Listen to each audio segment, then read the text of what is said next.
Fans de Blue Lock, je vous propose le deuxième match du Bayern München qui affronte la prometteuse équipe du Manchester City. Pour rappel, on y retrouve entre autres Nagy et Réo. Mais c'est également durant ce match qu'Inzaghi apprend à maîtriser la métavision. Donc un match assez passionnant, je dois avouer, avec beaucoup de personnages mis en avant. Sans plus tarder, je lance l'intro.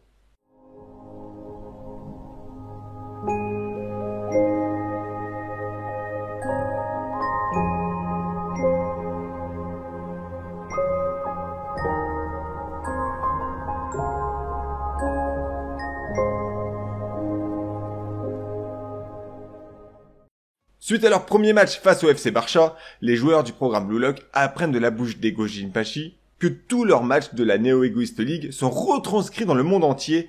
Tous les fans de football veulent voir la licence du meilleur attaquant au monde. Mais pas seulement, car en fonction de leur performance, ils recevront une estimation de leur valeur et de grands clubs pourront, à la fin de la Neo Egoist League, leur proposer une offre de contrat pro. Maintenant qu'ils sont au courant de tout, place à leur rencontre face à Manchester City. Noël Noah annonce donc les titulaires qui débuteront la rencontre. Il opte pour un système classique en 4-4-2 qu'il a déjà mis en place face au FC Barça. Mais quelques nouvelles têtes font leur apparition. Déjà dans les buts, on apprend à la surprise de tous la présence de Gagamaru.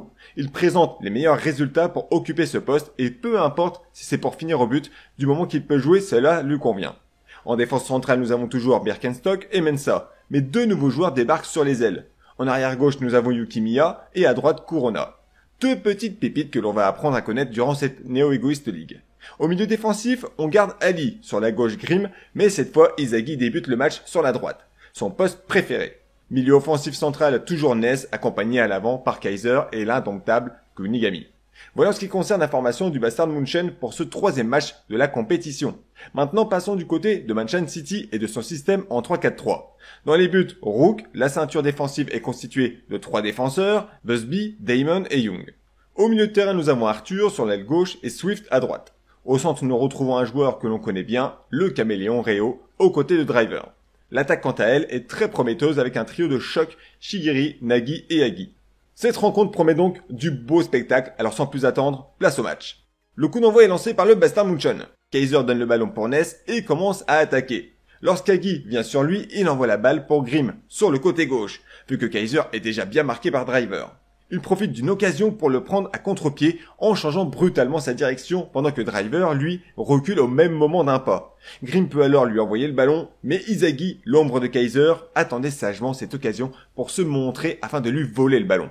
Sauf qui croyait prendre se fait prendre, mon cher Inzaghi. Réo arrive en effet sur lui pour lui dérober le ballon à son tour. Ayant parfaitement compris son style de jeu, il l'attendait au tournant. Et même si Inzaghi tente de le lui reprendre en voulant s'imposer physiquement, il ne fait pas le poids face à Réo qui semble bien plus costaud qu'auparavant. Ce dernier fait demi-tour puis dit ciao à Inzaghi qu'il laisse sur place. Mais très vite, Nez vient pour l'empêcher de passer. Pas de problème, Réo adopte la technique d'Itoshirin en collant un petit pont magnifique à Nez et poursuit ses enchaînements de dribbles de nouveau sur Inzaghi, Damon puis enfin Corona. Il est en train de remonter tout le terrain à lui tout seul, montrant clairement son évolution par rapport à ce qu'il a vécu durant le Blue Lock classique, où il était dépendant de Nagy. Arrivant proche de la surface de réparation, Yuki Miya lui arrive dessus pour lui barrer la route, mais Réo écarte légèrement le ballon sur sa gauche pour claquer une frappe enroulée incroyable, copiant ainsi la spécialité d'Itoshirin. Mais Gagamaru fait une démonstration de sa détente en allant claquer le ballon hors de ses buts. Sur son côté droit, Mensah dégage le ballon à l'avant en direction de Kaiser. Mais c'est au tour de l'éclair rose d'apparaître en prenant soin d'intercepter le ballon par un sublime contrôle du pied gauche. Corona prévient Ali de se méfier de sa vitesse, mais c'est trop tard. Shaqiri le surprend par un grand pont qu'il maîtrise parfaitement, poursuivant ainsi sa course. Il esquive le tacle de Corona, toujours en longeant la ligne de touche, puis vient au tour d'Inzaghi pour tenter de le stopper. Il connaît bien Shaqiri, il sait que son pied préféré pour frapper est le droit. Alors il ne comprend pas pourquoi il joue à gauche, sauf si c'est pour centrer en se décalant vers le centre. Sa réflexion est plutôt bonne, mais Shaqiri s'est entraîné durement avec Manchester City. Il feint d'aller effectivement au centre pour le prendre à revers et repart à l'extérieur, toujours en longeant la ligne de touche. Grâce au conseil donné par son maître d'équipe Chris Prince, il a su déterminer sa zone parfaite pour tirer avec la plus grande probabilité de marquer, à environ 19 mètres des buts, dans un angle de 44 degrés. Le défenseur Mensah tente de venir au secours d'Inzaghi en le prenant par le haut, mais Shaqiri feinte de vouloir passer entre les deux pour finalement feinter et contourner sur la gauche d'Inzaghi. Il est à deux doigts de pouvoir frapper, mais Kunigami ne compte pas le laisser faire. Seulement, il est trop tard, Shaqiri se trouve déjà dans sa zone où il est le plus à l'aise pour circuler ballon au pied. En témoigne d'ailleurs son crochet sur la gauche pour repartir de plus belle afin d'armer son tir pour envoyer une frappe enroulée tout en sobriété bien sûr, que même Gagamaru ne peut rien faire avec sa détente. Il marque ainsi le premier but de ce match et ouvre le compteur de son équipe, Manchester City, en menant un but à 0. Il est clair que Shaqiri a connu une évolution fulgurante, mais le match ne fait que commencer. Toutefois, Kaiser est intéressé de voir ce que peut faire Inzaghi dans ce match. Alors il lui passe le ballon dès la reprise du match. Réo vient tout de suite à son niveau, mais Inzaghi sait qu'il ne peut rien faire seul et ne dispose pas de grande qualité de dribble, alors il envoie le ballon sur sa droite pour Corona. Contrairement à Inzaghi, Corona dispose d'une bien meilleure agilité, ballon au pied. En témoigne sa façon dont il contourne Réo tout en conservant le ballon qu'il remet ensuite à Inzaghi. Tous les deux comptent bien remonter le terrain sur l'aile droite, mais Arthur et Driver de Manchester City arrivent pour leur bloquer le passage. Mais le problème, c'est qu'Inzaghi a tout le temps pour redonner le ballon à Corona, qui n'est pas efficacement marqué par Arthur. Corona transmet de nouveau à Inzaghi en hauteur au niveau de l'entrée de la surface de réparation quand tout à coup, Kaiser surgit de nulle part pour lui voler le ballon. Il n'a pas oublié la fois où Inzaghi lui a fait le même coup lors du match face au FC Barça. Alors il se venge comme il se doit. Inzaghi ne s'attendait pas du tout à ce coup-là, mais Shaqiri profite de leur petite querelle pour subtiliser le ballon et l'envoyer devant en direction de Réo. Il est temps pour Manchester City d'attaquer et de marquer un deuxième but grâce à leurs attaquants de génie. Réo envoie une sublime passe en direction de Nagy, qui est marqué par deux défenseurs, Ali et Birkenstock. Il utilise seulement le haut de son corps pour les empêcher de venir le gêner. Puis, une fois le ballon réceptionné, il se retourne pour les traverser tous les deux, prenant le pas vers le but du Bayern München. Birkenstock se retourne et tente de l'empêcher de passer, mais Nagy passe le ballon à l'avant pour Hagi, qui grâce à ses longs membres saute bien plus haut que la moyenne des joueurs. Toutefois, il effectue une Zlatan pour remettre le ballon à Nagy qui ne se trouve plus très loin des buts. Il amortit le ballon puis passe sa jambe gauche par-dessus avant de déclencher une frappe puissante du droit. Le ballon prend la direction du but, mais Yuki Miya plonge du bon côté pour le dégager de la tête, accordant ainsi à Manchester City un corner. Certes, Nagy possède un potentiel incroyable, mais il ne faut pas oublier qu'il est encore un novice dans le domaine du foot. Il n'est là que grâce à Réo à la base. Toutefois, Chris Prince a décidé de centrer son jeu sur lui en misant sur sa créativité. Autant dire que le pari est tout de même risqué. C'est Shaqiri qui se charge de tirer le corner.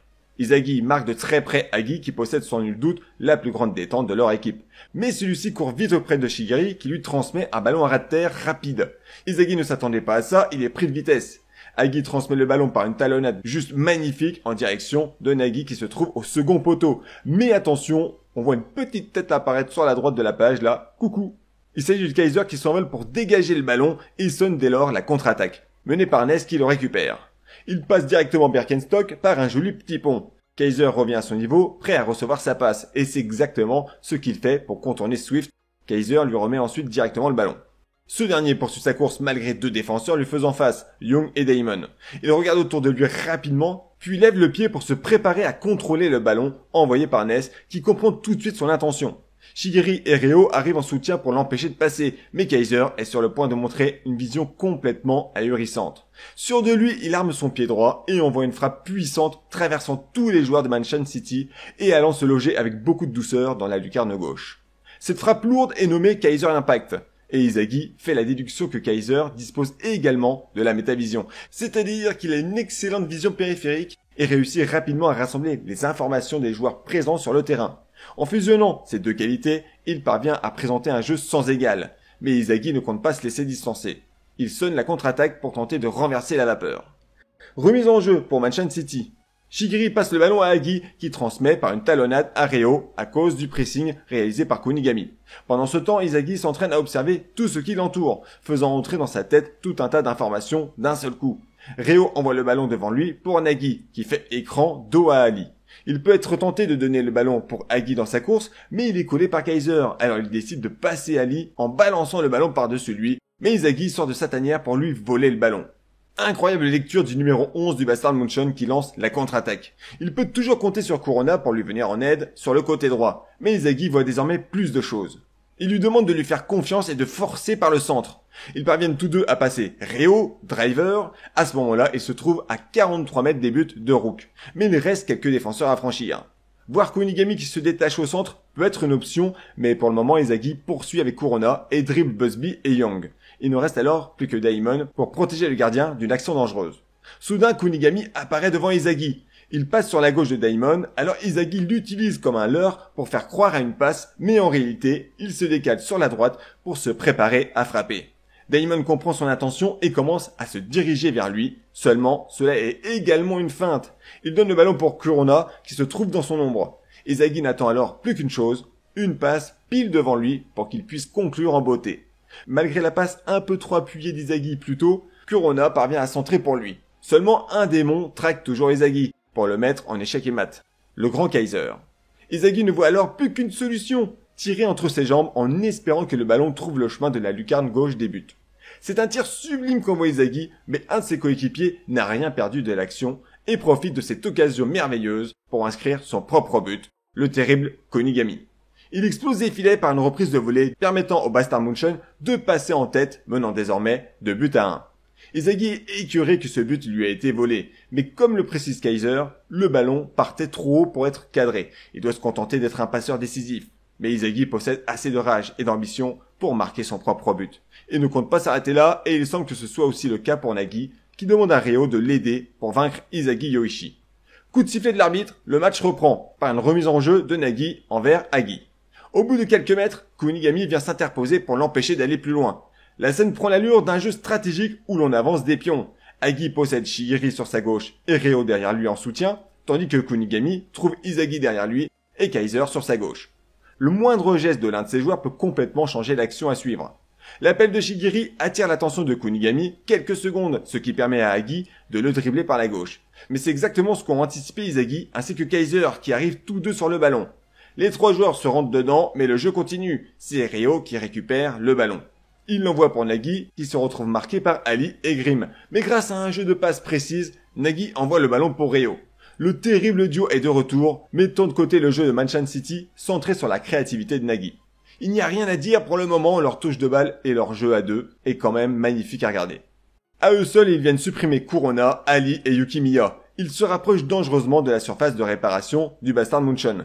Ryo passe le ballon de nouveau à Nagi, qui lui remet en utilisant sa jambe pour contourner Mensa. Ryo peut alors tranquillement centrer pour Nagi, qui fait rouler le ballon le long de son dos, pour ensuite faire passer la balle au-dessus de Birkenstock grâce à une talonnade. Rendez-vous compte qu'à eux deux seulement, ils ont réussi à traverser tout le terrain, mais deux adversaires viennent encore bloquer la route à Nagi. Les terribles Izagi et Kaiser. Nagi arrête sa course et fait une talonnade pour Ryo derrière lui. Il reprend ensuite sa course et passe près d'Izagi pour le provoquer en duel, car le rêve de Nagi n'est pas de devenir le meilleur joueur au monde. Non, pour le moment, ce qu'il souhaite c'est vaincre Izagi. Une fois que Ryo envoie le ballon, il le contrôle du pied droit dans les airs, tel un dieu du football, puis il reprend le ballon de volée du pied gauche. Sauf qu'il s'agit d'une feinte, il a effleuré le ballon pour lui donner assez d'effet afin qu'il tourne sur lui-même. Izagi l'ayant anticipé, se jette sur le ballon avec sa tête, sauf que Nagi remet le couvert et feinte une deuxième fois sa frappe. Un magicien le type. Sauf que ce n'est pas fini les amis. Vous êtes dingues. Nagi exécute une troisième fois d'affilée ce geste pour passer cette fois-ci Kaiser qui tend sa jambe pour le contrer. Il est désormais seul face à Kagamaru, mais entre-temps, Izagi s'est relevé et plonge la tête en avant pour contrer sa frappe. Mais vous n'allez pas me croire, Nagi feinte une quatrième fois sa frappe. Je vous jure, on a l'impression d'entrer dans une danse éternelle à le voir faire. Bon, il tire enfin réellement dans le ballon, mettant le deuxième but de Manchan City. De quoi laisser éclater la joie de ses coéquipiers après avoir assisté à ce grand numéro de Nagi. Le principal concerné est vraiment heureux d'être parvenu à son objectif. Mais maintenant qu'il a battu Izagi, qu'est-ce qui peut le motiver pour la suite? Face à la situation, Chris Prince, le maître de Manchan City, décide d'entrer en jeu pour devenir le héros de ce match en marquant l'ultime but. Il remplace Driver et applaudit Ryo et Nagi pour cette dernière action. Mais désormais, c'est à lui de jouer. Il demande à Ryo de rester au centre, mais Nagi et Shigiri prennent les côtés, le laissant seul à l'avant aux côtés d'Agi. Forcément, le maître du Bastard Munchen ne peut rester assis sans rien faire. Il décide d'entrer en jeu également à la place d'Ali. Un seul but peut encore être marqué durant ce match, de quoi mettre la pression sur un joueur que l'on n'a pas beaucoup vu encore, Yukimiya. Mais la concurrence est rude pour réussir à se démarquer face à tous ces joueurs au talent reconnus. Maintenant que tous les joueurs sont sur le terrain, le match peut reprendre. Kaiser envoie le ballon à son fidèle toutou Ness, lequel le lui remet ensuite. Puis Kaiser le lui redonne une fois que Nagi arrive sur lui. Un jeu de passe tout à fait classique entre ces deux-là, qui ne change absolument rien dans leur façon de faire.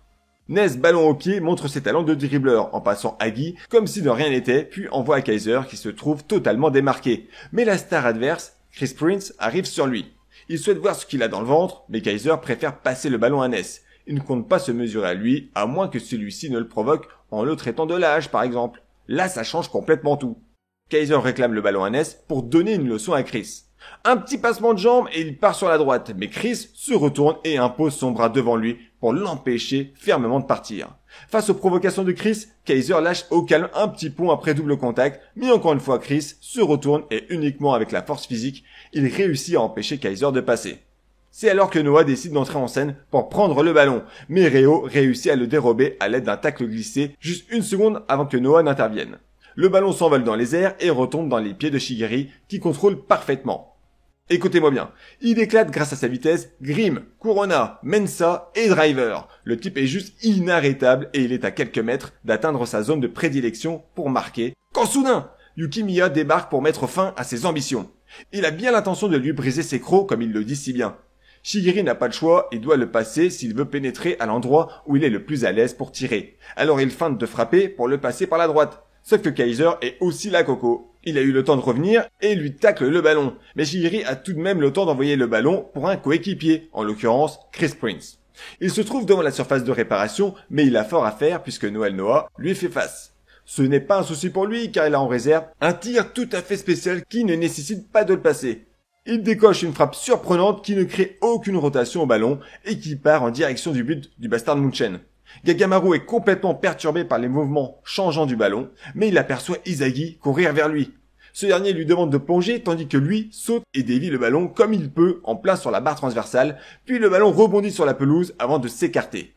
Izagi vient de gâcher le moment de Chris Prince qui n'a pas l'air d'apprécier d'ailleurs, mais le jeu continue et c'est Kurona qui parvient le premier sur le ballon. Izagi ne perd pas de temps et commence la contre-attaque. Kurona lui remet le ballon. Il détient là peut-être son occasion de marquer, mais de façon totalement inattendue, Yuki Miya s'interpose devant lui pour lui voler le ballon, car comme il le dit lui-même, il n'a plus le temps d'attendre qu'une occasion se présente pour montrer de quoi il est capable. Il part alors seul ballon au pied et dribble successivement Shigeri ainsi que Reo, puis dans la foulée il enchaîne avec Swift et Busby, puis saute par-dessus le tac de Young. Rien ne peut l'arrêter, la locomotive est en marche les amis. Il ne reste plus que 2 défenseurs avant qu'il soit seul devant les buts. Mais Yuki Miya tente de tirer depuis les 20 mètres en utilisant un tir spécial. Il donne un effet très particulier au ballon qui lui donne un effet terrible tout en retombant dans le sens opposé pour le gardien de Manchester City. Celui-ci plonge pour tenter de l'intercepter mais le maître Chris Prince arrive à la rescousse et dégage de justesse le ballon, privant ainsi Yuki Miya d'un but somptueux. Il est complètement abattu face à cet échec. Et ce n'est pas la proposition d'Izagi de faire équipe avec lui pour avoir une passe décisive qui va le réconforter. Ce que veut Yuki Miya, c'est marquer son propre but. C'est de devenir le héros du match et montrer au monde du football tout son talent. Il n'a que faire des petites stratégies mises en place par Izagi. Le jeu reprend par une touche réalisée par Grimm en faveur de Ness. Mais une nouvelle fois, Yuki Miya s'interpose devant lui pour prendre de force le ballon. Malheureusement pour lui, son action s'arrête brutalement par Reo qui remporte leur duel.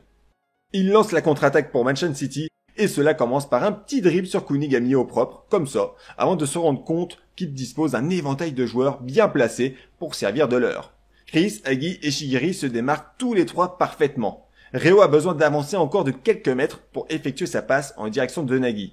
Mais Grimm vient le gêner, alors il le supprime par un geste technique, puis au moment où il tire, Izagi saute pour dévier sa frappe. Mais le ballon atterrit malheureusement dans les pieds de Chris Prince. Noah intervient alors pour dégager le ballon en lui disant qu'il est temps que tous les deux se retirent. Sauf que le ballon est intercepté par Shigeri qui ne compte pas laisser une telle occasion s'envoler. Toutefois attention, Corona ne compte pas le laisser faire à sa guise. Son petit numéro sur le côté gauche à 44 degrés, on commence à le connaître par cœur. C'est bon maintenant, on arrête tes conneries Shigeri. Alors ce dernier transmet le ballon à Agi, qui contrôle parfaitement avec la poitrine. Il prend de vitesse Birkenstock, mais il en oublie Kaiser qui surgit sur le côté pour mettre fin à son run solo. Le ballon s'envole dans les airs et tombe non loin d'eux sur Reo, qui se trouve en bonne position dans les limites de la surface de réparation. Il n'attend pas une seconde, il tire sur la gauche, mais Gagamaru plonge pour tenter de boxer le ballon, sauf que ce tir est en réalité une passe destinée à Nagi, qui contrôle parfaitement le ballon dans les airs. Mais attendez les amis, le plus dingue dans l'histoire, c'est qu'Izagi a tout anticipé et arrive derrière Gagamaru pour prendre le ballon de Nagi une fois qu'il a effectué son contrôle aérien.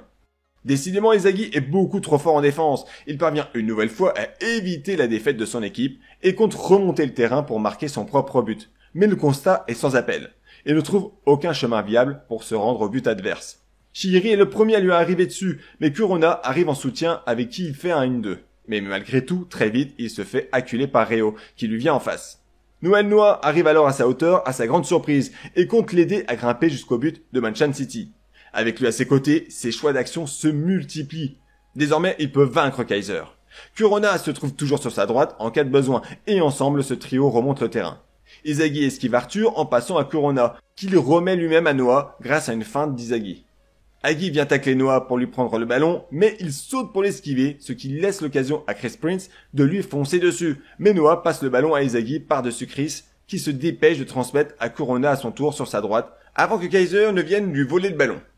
Kurona avance balle au pied et renvoie en direction d'Izagi, malgré le marquage poussif de Busby. Sauf qu'Izagi a tout prévu. Il sait que Noah est celui qui va intercepter le ballon avant que Kaiser ne s'immisce pour le lui prendre. Et il profite de ce moment pour foncer droit devant, laissant sur place la pauvre Rose Bleue. Noah lui repasse le ballon et il ne lui reste alors qu'une trentaine de mètres à parcourir, 2 défenseurs à passer et Kunigami à écarter. Du moins, pas tout à fait. Il y a Shigiri qui revient sur lui à une vitesse ahurissante. Mais Izagi esquive son tacle en stoppant sa course, puis en repartant aussitôt. Mais un autre adversaire pointe déjà le bout de son nez, Nagi. Izagi arme alors son pied droit, mais effectue en réalité une passe sur sa droite pour Kurona, ce qui piège Nagi. Izagi est plus proche que jamais des buts de Manchan City, mais Yukimiya n'a rien abandonné à son projet de s'imposer pour marquer le dernier but. Il sait qu'il peut prendre de vitesse Izagi lorsque Kurona lui remettra le ballon. Mais cela Izagi l'a déjà anticipé, et part subitement vers l'extérieur, laissant Yukimiya seul face à Swift. Maintenant qu'Izagi a réussi à se démarquer, Kurona centre en prenant soin d'esquiver Damon. Chris Prince déboule de derrière avec la ferme intention de mettre fin au rêve d'Izagi, mais Noah le gêne suffisamment pour qu'il ne puisse pas dévier le ballon. Voilà un boulevard qui se dessine sous les yeux d'Izagi, les cages de Rook lui tendent les bras, mais Kaiser vient déséquilibrer notre ami pour qu'il ne puisse pas reprendre le ballon de volée. Pas de problème pour celui qui possède la métavision, il peut encore faire une talonnade pour celui qui l'a plongé dans les ténèbres les plus profondes, Yukimiya. Celui-ci décoche une frappe enroulée qui met à mal Rook, le gardien de Manchan City. Mais Reo connaît déjà sa frappe. Il court pour intercepter le ballon, mais soudain, ce dernier plonge d'un coup contre la surface du terrain avant de venir se loger au fond des filets.